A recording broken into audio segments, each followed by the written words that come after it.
मो ना संतोष श्रीचंदन आपण मैंने यूट्यूब रे सोशल मीडिया रे जानी केजीएफ सन्तु ना बहुत परिचित समस्त आशीर्वाद रु सब जिन चलती आम साई लोक समस्त भल पाइबा और आशीर्वाद मोर गणेश पूजा प्रति वर्ष एठार हुए आज की 12 वर्ष हो गला अनुष्ठान चलती राधाकृष्ण यूथ गणेश पूजा कमिटी ना 12 वर्ष है एठार पूजा चलती कमिटी केते जन सदस्य सदस्य 60 रु 70 जन भाया मेंबर अच्छा बहुत छोट पिला अच्छा बड़ पिला भी अच्छा स्थानीय लोक अच्छा समस्त नहीं अनुष्ठान चलती यार बजेट केमती कोन रहितला बजेट आमर 3 to 4 लाख भितर खर्च हुए बहुत कम पैसा आरंभ होता जो प्रथम आरंभ होता मात्र टंका 2000 रु 3000 भितर पूजा आरंभ होता कि 12 वर्ष भितर समस्त भल पाइबा आशीर्वाद आज पूजा आमर 4 लाख रु 3 रु 4 लाख टका खर्च हो जो बजेट कलेक्शन हुए आपनकर भितर डिस्ट्रीब्यूशन करंती ना आउ किसी बाहर लोक भी दियंती सपोर्ट बाहर लोक माने जोटा कि हमर अति परिचित समस्त से माने को हमें इनवाइट करू से सो इच्छा रे बहुत किछि हेल्प करन दान करंती प्रभु काम रे जोथि पे हमें 1500 रु 2000 लोक में प्रसाद सेवन करू प्रति वर्ष लोक समस्त सेटा खुशी लागे जे कि हमें पूजा अनुष्ठान रे फालतू रे पैसा न खर्च करी पूरा लोक न खाया पिया रे हम खर्च करछु से दिनटा समस्त के भल लागे एई थर अपन गणेश मूर्ति रे देइचंती गोटे युद्ध क्षेत्र को जेमती जाउचंती सर धरी आउ अंडा धरी एइटर भावनाटा कहीं तैयारी करछन भावनाटा एथिमे कहलु कि आजिकल दुनिया रे बहुत अन्याय बढ़ी गलानी प्रभु ही या को संहार करिवे तो प्रति वर्ष किछि ना किछि अलगा करू एई थर माइंड रे कांसेप्ट या भाबिलु कि एई भले किछिटा करियाटा यूनिक रहइबो माने सब बेले ठाकुर ब्लेसिंग अवस्था रे बहुत माने करिछु मूर्ति एई थर टिके संहार करता हिसाब रे हम प्रभु करछु एथर एइथर जो आपनकर कोन एते दिन भितर सांस्कृतिक कार्यक्रम किछि हेतला सांस्कृतिक कार्यक्रम हमर भजन समारोह हेतला आ एमती प्रसाद सेवन हमर 1500 2000 लोक में प्रसाद सेवन हेतला आ प्रत्येक जोन गणेश पूजा दिन बालभोग जोटा प्रभु पर लागितला 500 रु 700 लोक घर को हम प्रसाद नेकी पहुंचेतिलु आज भसाणी दिन कौन कार्यक्रम शुरू भसाणी दिन सांस्कृतिक कार्यक्रम जहाँकि आम ट्रेडिशनल जो बाजा रही सब बाजा घंट ट्रेडिशनल जोटा कि नो साउंड एथर तो कमिशनरेट पुलिस के नो साउंड तो ट्रेडिशनल बाजा आ घंट एसबू को लेकिन वर्ष आम गोटे धूमधाम करूँ धन्यवाद जनइबी जे कि आम राधाकृष्ण यूथ गणेश पूजा कमिटी सेक्रेटरी जे कि जितेंद्र कैंडी जे आम समस्त दादा डाकू तो तांकरी ए अनुष्ठान आज एत बड़ जगह आसिक पहुंची पार्ची तो प्रथम धन्यवाद जनाऊँ परिचय शिवराम प्रधान एठिकार मेंबर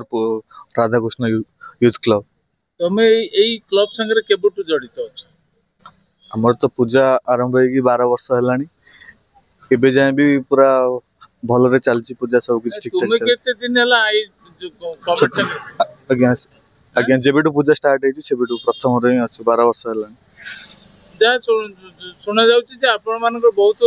कंट्रीब्यूशन अछि जेति कि आपण को सहयोग करचंदी क्लब प्रति बहुत अवदान रहिछि कोन रहिछि आपनकर ए वर्षर कार्यक्रम रे कोन अवदान ए वर्षर कार्यक्रम रे थिला भजन समारोह हेतिला एवं 1200 रु 1500 लोक पे प्रसाद सेवन बंद होइतिला ई सहित आ प्रथम दिन पूजा की ठाकुर पाखे भोग लगितला से भोग मध्य हमर किष्टा स्थानीय भाई मान को भी फंटा जाइतिला ए रहितिला आ जोटा कि काली वर्षा रे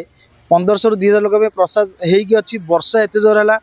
आम चिंतार पड़गलु खाद्य हो प्रति वर्ष हुए जे नष्ट हो कौन ना सबुठ बड़ कथा प्रत्येक भलेंटियर 20 रु 25 जन वर्षा निजे ठिया है खाली प्रत्येक लोक डकाला जाए आम कमिटी तरफ प्रसाद सेवन होती समस्ते पाई जातु आपर बाकी जहाँ मेम्बर एपटे ओदा है माने बहुत सर्विस खाली कर सब मुख्य कथा भल ना हूँ कृष्णचंद्र नाथ आउ डाक ना हूँ कालिया समझ जानते आपण ये जो राधाकृष्ण यूथ एसोसिएशन जोटा है गड़ महावीर ये लेन रे कौन कहे आप पूजा केमती कौन आरंभ होता आपण मैंने केते सहयोग रही केमती सब पिला छोट पिला आपण को तो केमती शिखई केमती आरंभ करते प्रथम ये आमर हवा पूर्व राधाकृष्ण मंदिर टी थे से जन माउस पूजा होते बसा उठा होगी से जगह ये करूँ पिला माने सब आसला कहले कहला भाई आम गोटे पूजा करिया सेठी आमर गणेश पूजा करवा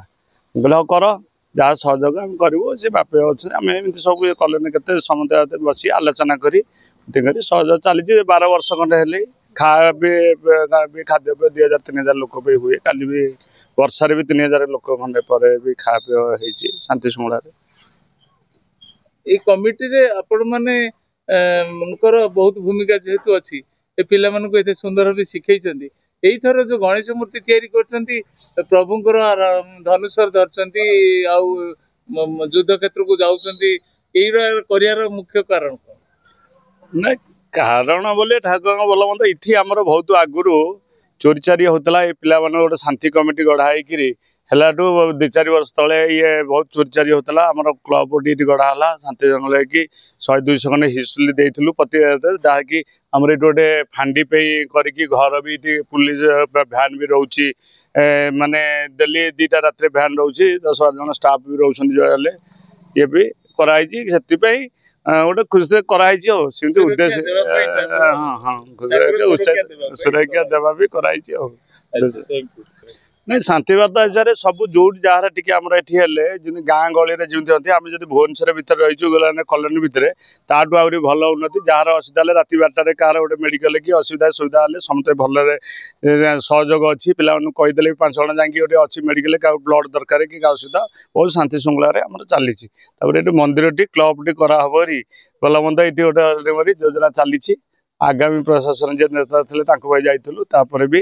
ଏବେ ବି ଆଗାମୀ ଯେ ସରକାର ଆଇଲେ ଦେଖା କରିବୁ। ସେ କହିଛନ୍ତି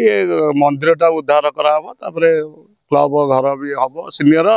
ଜୁନିୟର ଦି ପାଇଁ ସିନିୟର ବାଲା ଅଛନ୍ତି, ସିନିୟର ସିଟିଜେନ ଜୁନିୟର ବି ସମସ୍ତ ସହଯୋଗରେ କରାହଉଛି। କରାହବ ଦେହରା ଘର ବି 20-40 40 1200-1500 ବି ରଖା ହେଇଛି ଆଗାମୀ ଆଲୋଚନା।